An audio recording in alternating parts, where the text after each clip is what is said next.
This is round 2 in the Young Masters bracket. I'm gonna mispronounce this, but Jaime versus Beastmaster. Alright, let's see what happens here. It's funny talking about a ginseng meta and then going to the Young Masters bracket, so it's like younger players, so like maybe they're not aware of the meta, they're kind of just doing their own thing, you know? Yeah, exactly.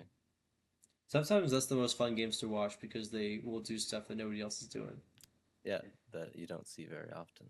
We have tiles going very far to the board very early Yeah, into the game. places you would not usually see them. Okay, yeah, I've seen this before. This little thing where you bring down the bison and then get that lotus in Yeah. there.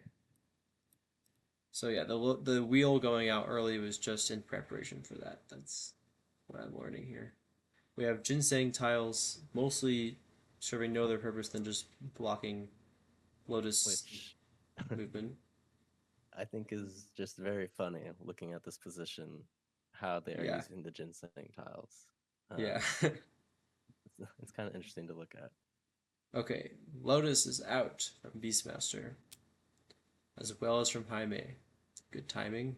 Neither of them are vulnerable, are they? Yeah, neither lotus can be captured right now, actually. Yeah, which feels weird, but it's true because It does ginseng's so feel weird, captured. but it's true.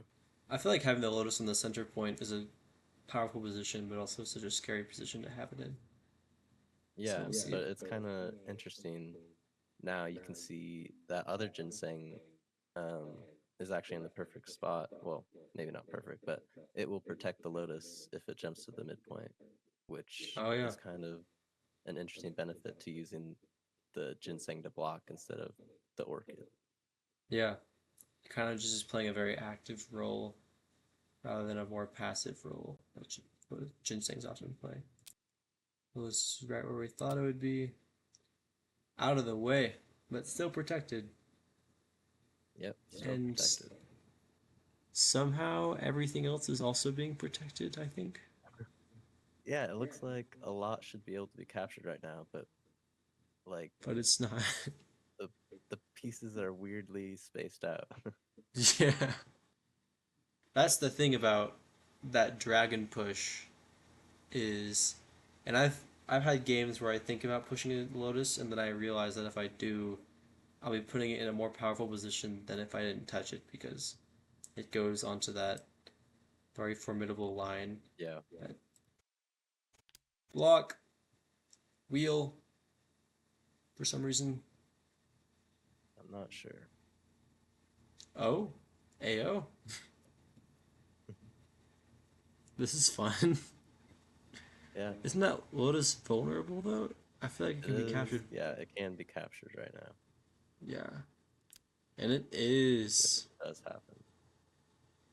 Howie's like, crap, gotta get it back out again. Beastmaster decides to also get their lotus out of there. Interesting. So maybe that is why the wheel was moved there. Oh yeah. But hmm, Hmm. Maybe Jaime wanted yeah, to be captured. Seems like this is a pretty good setup right here. actually, that's something I didn't even think about, but that is totally possible. Yeah, that's kind of sneaky. Except for that, you can always just put a tile in the middle of it. Oh, oh, Uh, oh, oh, never mind. It's all I for think they naught. missed the win there.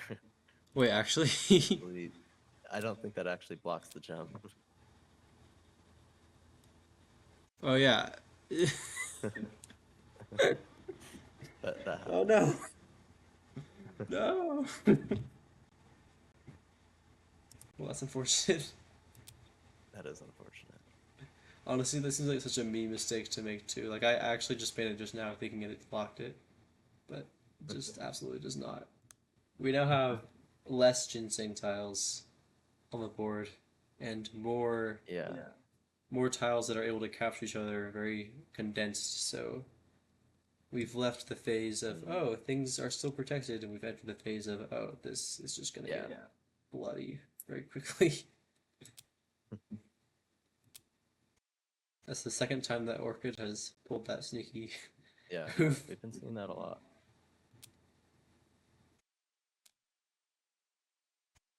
Kind of just trying to develop chains. And Oh! then, Whoa. How did I even miss that? Why? So Jaime just didn't notice the wind threat, I guess. yeah, Beastmaster moved before that, moved the Orchid up, and then, yeah, that was missed. That's funny. The Orchids did a little dance. They just both moved up one. Yeah, Okay. GG's, guys. yeah, good game. That was so fun to watch. Yeah, I thought that was a fun game. I kind of wish that it kept going because it looks like it was going to get so dramatic. Yeah, round two again. This time we're in the Masters bracket, and we have Fire Nation Sokka playing against Neutral Laser. I've definitely seen that before, I'm pretty sure. Yep. Also seen that before. Has the badgermole flipping the lotus out of the temple like been a thing for a long time? Because I feel like I didn't see it when I very first started playing, and then I kind of just saw it more and more. But I don't know It because I haven't been has, around for very long. I feel like it has not been a thing for a long time. And I think that a Okay. contributing factor to that is the fact that when we were developing ginseng, there was rules on when you could use tile abilities. And I believe that while it's always been a rule that you can only capture when both lotuses are out, I think there used to be a rule that you can only use your tile ability once your lotus is out, not necessarily the other one needs to be out. Hmm. So Interesting. people just never thought to do that. It's one of those things that felt like it shouldn't be allowed, you know? And then Yeah, yeah. like I think someone just like did it one time in a game and everyone's like, wait, what? So Yeah, I remember seeing that for the first time and like, is that allowed? yeah. And I think it mostly Yeah. stems from the fact that the game just used to have different rules. So yeah. Interesting. Okay, that's good to know. So yeah, we're seeing some pretty basic setups here. I will say this badgermole taking the lotus out of the temple thing. I've had a hard time knowing how to effectively develop the lotus after doing that. It is kind of hard. I usually don't do that just because I find it easier to develop the lotus other ways. But Mm-hmm. something you can do that I do like and do every once in a while is you can maybe develop your badger mole right now, move it out of the way, and then use your dragon to push the lotus one up, which puts it in that nice range where it can be useful later on. That's a good point. Yeah, that's kind of following the philosophy of sort of just putting tiles in useful positions to get ready for the mid game. Okay, we have a tile trade. Lotus being developed. Things are sort of just happening here. Whoa, that's crazy. um, yeah, it looks like Spanish Song is kind of just capturing all of Neutral Laser's pieces. That's cool. Oh, but they won. Wait, Yeah, that's the part that they missed. that's hilarious, actually. Yeah, they just captured two of their pieces in a row. No repercussions except that they lost. That's hilarious.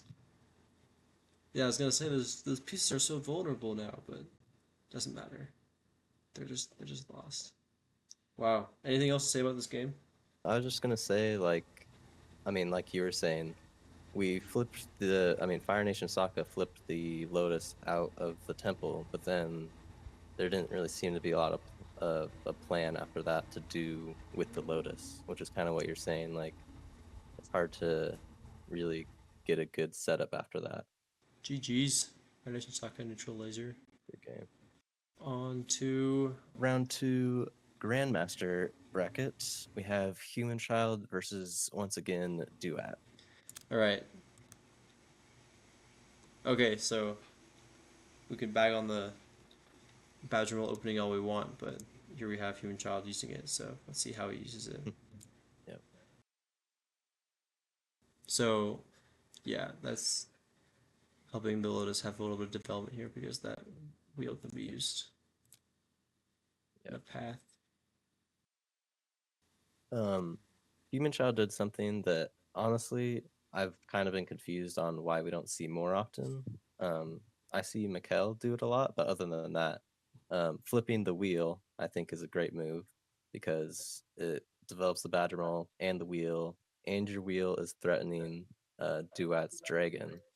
And Hmm. instead of moving the dragon out of the way, Duat decided to threaten Human Child's Ginseng, and Human Child blocked. And now we're back here with Duat's dragon still being threatened by the wheel. Yeah, that is interesting. I never thought about the powerful position that flipping the wheel puts you in. It definitely feels Yeah, like I a really like what that does for you, but I don't see it very often. yeah. I mean, the thing is, it feels like they're playing a very capture focused game right now. Um, and I think That's true. people often don't think about that kind of thing because they're playing more focused on just developing the Lotus. That's a good point. Okay, that wheel trade. I feel like the wheel just can't be played like other tiles are played. It's just like having strategy with that. You have to just completely think about it differently. Yeah, it's very different. What's that orchid doing? Yeah, that is an interesting move. Um, because it allows Duat's ginseng to be captured right now, which, Hmm. typically a very valuable piece. Uh, and I don't really know why the orchid is there. So I'm actually very curious as to what Duat is thinking here. And we're gonna guess that human child captures. Nope, does not capture the ginseng. Interesting. Oh, I guess, yeah, I missed that. The orchid is now threatening human child's ginseng. So it would be like a trade. Oh, I see. Okay, I missed that. And that would probably be a trade in Duat's favor since they already have another ginseng protecting their lotus, and human child's other ginseng isn't doing much. Yeah. That makes sense. But now it's gone. Yeah, he lets the ginseng get captured. But why? I don't know, but I will say, like, I think now, um, before there was ginseng fortresses, and it was very like recommended that you always keep your ginsengs paired. Like it's super important to have two ginsengs. Hmm. And that is something that I still try to do. But I've noticed like I get to a lot of late games where I have two ginsengs, and I'd very much rather have like even an orchid, just one more piece that can capture. Hmm. So in ginseng's current state, I think having only one ginseng protecting the lotus is not really a bad thing if you have more pieces that can just capture than your opponent is something that I've noticed. Makes sense. Okay, so this is the move that explains a little bit what Duet has been setting up because I've been a little bit confused, but I guess I should have seen that coming. That's Yeah, a that's hard to see, but yeah, that's just he put that orchid there quite a while ago, and now there's a very nice jump set up. yeah. Now the orchid is brought into the abyss, and just gonna do the thread again. Why not? Blocked again. Oh, beautiful. Yeah, Ginseng is and this out. is like we were saying before, like at these top levels, they don't capture right away, like when you can, because that orchid could have captured that lotus, I mean that ginseng before, but he decided to set up the wind threat again, and now Dua has decided that it's the right time to capture, which is always interesting to see. Yeah, makes you wonder what makes them decide when it really is the best time to capture. And I guess Duet had a good win threat going earlier, so maybe Yeah. the play there was just keep the win threat going until it's no longer a possibility, and then take what I can get. Hmm.